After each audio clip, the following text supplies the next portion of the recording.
Salut les gars, salut les crocos, j'espère que vous allez bien les mecs, j'espère que vous êtes en forme. Dans cette vidéo, vous allez voir qui j'affronte. Eh bien, il est juste là, c'est Asiatomic, hein, le fameux youtubeur. Et là, aujourd'hui, ça sera sa reprise en boxe, entre guillemets, parce que ça fait un bon moment qu'il n'est pas monté sur le ring. Et là, ce qu'on va faire, c'est qu'on va directement monter sur le ring. Mon frérot, comment tu te sens? J'appréhende un peu, mais ouais. en vrai, ça va être que du plaisir, quoi. Ça va être que du plaisir? Moi, je kiffe. Ça fait combien de temps que t'es pas monté sur le ring? Alors en vrai je suis déjà monté, tu vois, genre les 2 dernières années j'ai fait des petits sparring avec des potes pour remettre un peu les gants, mais c'est plus en mode touriste. D'accord. Sinon dans une vraie salle, en mode entraînement sérieux et tout, plus de 10 ans. Ah ouais, waouh, c'est quelque chose. Donc là, franchement, je félicite son courage parce que il va monter, on va monter. Moi, je vais pas chercher non plus à le tabasser ou quoi, hein, en sachant quand même qu'il a quand même boxé. Donc il en a dans les gants. Je vais pas chercher à trop y aller. On va y aller progressivement. Hein, qu'est-ce que t'en penses? Round par round, on monte l'intensité? Exactement. Ok, donc voilà ce qui va se passer. Et les gars, bon, si vous le connaissez pas, il va se présenter. Let's go. Salut l'équipe, donc Bastien, 29 ans, je fais 1m80. Actuellement je fais 81 kg. Niveau passif, j'ai fait de la boxe française quand j'étais petit. Cumulé, je dirais 4 ans de boxe française plus ou moins sérieuse. Un petit peu de judo également, un peu d'initiation au kung-fu. J'ai plus rien fait depuis 8-10 ans et on remet les gants. Et du coup je suis là pour en découdre. Directement au vif du sujet, hein, le sparring. Je vais pouvoir enfin tester sa boxe et voir ce qu'il vaut après tout ça de temps d'arrêt. Et je pense sincèrement, rien qu'avec son shadow, je vois qu'il a quand même des restes. Et on va voir ce qu'il vaut. Si dans ses points il y a de l'impact, je vais l'embêter. Hein. Mais au-delà de l'embêter même, je pense. Je vais essayer de l'envoyer un peu dans ses retranchements. Et puis voilà. Et les gars et les crocos, on 2 s'abonner, très important. On like cette vidéo pour me donner de la force et on active la cloche pour être au courant des prochaines sorties les mecs. Donc restez bien branchés. C'est parti pour 3 rounds de sparring avec Asiatomic les gars. Let's go!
Franchement, lourd frérot. Merci. Lourd. Je pensais que vraiment son état était bien plus pitoyable et finalement pas du tout. On est monté vite dans les tours. Hein. Ouais, c'est vrai, c'est vrai. C'est vrai qu'on a mis un peu... Enfin, je trouve que on a mis tous les d'intensité. Après, je sais pas si toi t'as l'habitude d'en mettre. Ouais. Mais ouais, non, ça fait plaisir, ouais. Ouais, ça fait du bien. Donc là, première round, franchement, il s'est pas fait avoir. J'ai cherché à le cadrer et il bougeait bien, il esquivait bien. Il m'en a mis quelques-unes que j'ai senti passer. Et franchement, ça c'est très bien. Bon, bah là, c'est parti. Le gang pour le deuxième round. N'hésitez pas à nous dire ce que vous en pensez en commentaire de ce premier round. En tout cas, je pense franchement, pas mal du tout. Allez, let's go pour le deuxième round. Allez, c'est parti.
Et ben vous savez quoi les gars, franchement je suis impressionné par le niveau qu'il a après tant de temps d'arrêt. Comme quoi, hein, beaucoup de pratique en amont, ça peut servir. Et il travaille de temps en temps son cardio avec des formats HIIT, etc. Donc ça lui permet de s'entretenir. Et en cas de pépin, voilà. Asiatomique, il est prêt, il a du répondant. Et toi, qu'est-ce que t'en as pensé? Ouais, j'essaye de faire ce que je pouvais. Ouais. Après, il y a des moments où je voulais tenter, mais je voyais les limites, soit au niveau de la technique, un peu d'hésitation de ma part, tu vois, ou des moments où je pensais que c'était le moment pour lancer. Et en fait, je sentais que non, tu sais, genre, je me dis, vas-y, ouais. là, je veux faire. De bien revenir. Je veux réussir à placer un crochet en ouverture, mais je voyais que dans la configuration, ta posture, tu sais, je veux lancer, je suis en mode, là, je le lance, je suis baisé. Donc, tu sais, je suis en mode, arrête. Il y a quand même un aspect tactique là qui est intéressant, hein, parce que t'as enregistré mes bras avant. Ouais, c'est ça. Toi, t'as des bonnes esquives derrière, je vois que tu remises bien. J'ai essayé de lire entre guillemets, mais à un moment, je me suis dit, ok, là, je vais essayer d'esquiver et rentrer. Mais t'es direct sorti en fait, donc tu m'as direct cassé. Tu t'as direct cassé le rythme, donc ma lecture elle a été faussée. Bah rien que ça en fait, t'as vu, ça bouffe un peu de jus. Hein. Ouais, de ouf, mais les sorties, etc. Milieu de round, je sentais que j'étais en mode ah putain, je suis baisé, j'ai plus de jus. Tu sais, en mode, tu dis Ouais. en vrai, je tank. Un excès de confiance en mode en vrai, je peux supporter deux rounds comme ça. Ouais. Et en fait, quand je vois que non, Ouais, à ce moment-là, hop, tu te remets dans le gars. ouais, ok, vas-y, rentre-moi dedans, Ouais, bon, je c'est récupère. Et en fait, même là, je suis en mode vas-y, balance tes jabs, ça va pas toucher. Donc, non, en vrai, je kiffe parce que tu vois, même pour moi, c'est jab qui passe. Ça te donne une sorte de décharge, mais moi je Ouais. l'utilise pas en mode ego player, en mode oh, je vais Ouais, voir. exactement. Mais tu vois, il y a des moments où je t'avais prévenu, quand je suis dans cet état et que tu me balances, tu sais, il y a le fameux Ouais. crochet de la survie. Crochet de la survie. Et j'ai vu, j'en ai lâché deux. Ouais. Ils étaient lents, ils Ouais. étaient lourds. Ouais, c'est réel. Et je prenais un mec qui a touché et j'étais en mode désolé direct parce que Ouais. Je voulais pas que tu T'as un filmes, tu vois. réflexe, alors que Ouais. c'est très bien, tu vois. Je trouve que justement, en plus, il est bien dosé. Avec de l'impact, à ce moment-là, je me dis, ouais, les atomiques, il y a une petite gauche, franchement, il y a une gauche. Et plus les rounds avancent, plus on avançait, je veux dire. Plus on avançait dans le round, et plus je me disais, dans le deuxième round, hein, et puis je me dis, punaise, en fait, il y a de la ressource. Et il arrive à être tactique, ça veut dire qu'il y a quand même de la lucidité. Très intéressant. Ouais. Bon, bah, je pense que c'est le moment d'enchaîner avec le troisième. bah là, le troisième, c'est pour moi, la cueillette doit être bonne pour toi. Arrête. Non, On va en vrai, chercher je des vais, ressources. je vais faire mon possible, mon max. Et moi, je veux pas que tu me prennes à pitié, je veux que tu ailles. Ouais, j'ai bien compris parce que franchement, il y a de l'impact. Mais j'aime le fait que tu te dises pas bon, là j'ai touché 2 jabs, vas-y, miskin, je vais aller doucement. J'aime bien le fait que tu continues comme dans la même démarche parce que pour moi, c'est une marque de respect. Ouais. Tu continues de me respecter à travers ça, tu vois. Exactement. Et je veux justement que tu me repousses dans ces retranchements-là parce que c'est là où mon mental, je vais devoir travailler, tu vois. Ouais, c'est exactement ça. Et vous avez vu, hein, les gars, il y a des moments où on peut tomber contre des sparring. Ces sparring-là, eh bien, ils peuvent être un grain plus préparés que vous, même avec plus de force, plus de technique. Bref, il y a un côté qui fait qu'ils sont plus forts que vous. Ça arrive. Moi, ça m'arrive, ça arrive à tout le monde. Et à ce moment-là, il ne faut pas avoir un sursaut d'ego mauvais. Il faut savoir se dire, ok, je garde ma lucidité pour réfléchir à ce que je vais faire avec le corps que j'ai à ce moment-là et dans l'état dans lequel mon corps est. Donc c'est un petit check qu'on doit se faire dans ce moment d'urgence. Il faut arriver à se faire ce check, cette auto-analyse et se dire ok, techniquement il faut que j'arrive à réfléchir et que je change ma technique. Et là c'est ce qui s'est passé. Exact. Ok, bon bah nickel, c'est parti les gars pour le troisième round. Let's go.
Parfait.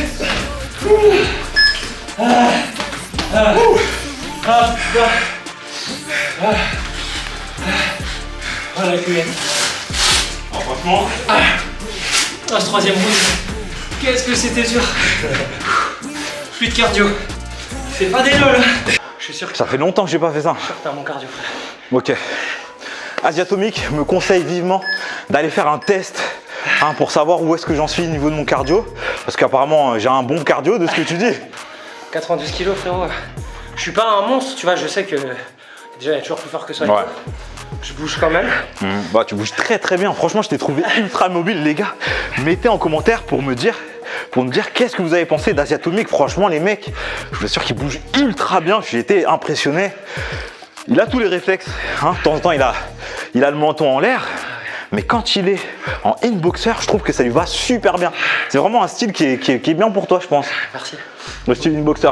Je chaîne un petit peu, mais. Ah, vous avez vu les mecs, bon, ils saignent un petit peu, ça fait partie du jeu. Hein. Non, en vrai, il faut aussi savoir que je me suis fait cautériser le nez et tout. Ah. Je savais pas dire qu'il tapait fort. Ouais, non, ouais. Je vous jure qu'il contrôlait, ça fouettait, mais c'est du 16 ose. Et je sens que même si je suis en faiblesse et que je baisse ma garde et qu'il cueille les opportunités et les ouvertures, je sens qu'il est pas dans le vas-y, là il est mort, je veux le coucher. Il est pas du tout dans cette agressivité là et c'est ce qui fait que je pense qu'on peut continuer à boxer. Ouais, c'est vrai, on peut continuer à boxer là. Tu vois, quand tu regardes un sparring et que tu vois un mec se faire allumer, Ouais. tu peux dire ah ouais, n'importe quoi, ils mettent pas de casque. Ouais, c'est réel, c'est vrai, c'est vrai. Ouais. Dans certains cas. Ouais. Mais là, moi, de ce que je ressens et de ce que je reçois, Ouais, ouais. moi je trouve que c'est ok, que c'est dans la pratique, bien évidemment, ça reste toujours dangereux. La Ouais, boxe, machin voilà, truc, c'est réel, pas- c'est réel. On va pas rentrer dans ce débat. On va pas rentrer dans le débat, mais on sait tous que la boxe est dangereux et qu'il faut le pratiquer avec précaution et avec un certain savoir-faire. Donc les mecs, entraînez-vous et allez vous entraîner dans des salles de sport, tout simplement. Donc ouais, moi j'ai kiffé. Et tu vois, encore une fois, tu vois là, quand on est à la fin, Ouais. il y a un moment où j'avais le mental du vas-y Nick, attends la fin. Ouais, d'accord, Reste. ouais. Et je me suis dit, vas-y, je peux pas faire ça. Le courage, Ouais, c'est vrai. un minimum d'ego. Ouais. Et j'ai essayé de suivre quand t'envoyais. J'étais en mode, ok, combo. Et des fois ça passait, hein. Ouais, mais en vrai, mec, tu sais, c'est le. Je réponds, mais. Ah, mais je j'essaie de réponds, te ouais, suivre. ouais. Ok, Ça va ok. pas. Ok, donc. Et c'est ouf parce que tu vois, même on était dans un sparring de boxe, Ouais. adversité, mais là j'avais l'impression, c'est comme si on était en face à face, tu faisais une pompe et tu me disais allez frérot, on voit. Ouais, c'est vrai. Quand je vois que tu restes en garde pour me laisser travailler, il y a cet aspect fraternité. Tu vois Ouais, ce que je veux dire. c'est réel, Et c'est j'étais exactement en mode- ça. J'étais en mode ah merci mon gros. Ouais. Tu vois ce que je veux On dire? peut bosser ensemble. Voilà, et encore ça aussi, il y a le côté mentalité, mais il y a aussi le côté toi, t'envoies, tu récupères, tu peux esquiver pour. Bah, un sparring comme ça, c'est un échange. Ouais, mais l'échange est du coup intelligent et on n'est pas dans un dogfight où. Ouais, voilà, on s'envoie comme des- doit se coucher et finalement on n'apprend rien. Et vous avez vu, hein, après 10 mois sans activité, sans du moins monter sur le ring, Ouais, monter les sérieusement t'as à chopé des sensations. Ouais. Donc voilà, donc tout l'aspect de l'échange, les gars. Donc en tout cas, pour moi, ça a été un réel plaisir. Vraiment, j'ai kiffé ces rounds avec toi. Merci, mon frérot. Et franchement, les gars, Asiatomique, je sais pas si là, prochainement, il va se mettre en mode fight et qu'il va revenir sur les réseaux avec un peu de contenu fight. Mais franchement, mon frérot, c'est archi lourd. T'as un super niveau, mec. On va essayer de progresser en tout cas. Ok. Donc voilà les gars, en tout cas j'espère que cette vidéo vous a plu. Et bien sûr les gars, vous le savez, avec Kingo c'est de la fight et encore de la fight. Les gars, let's go.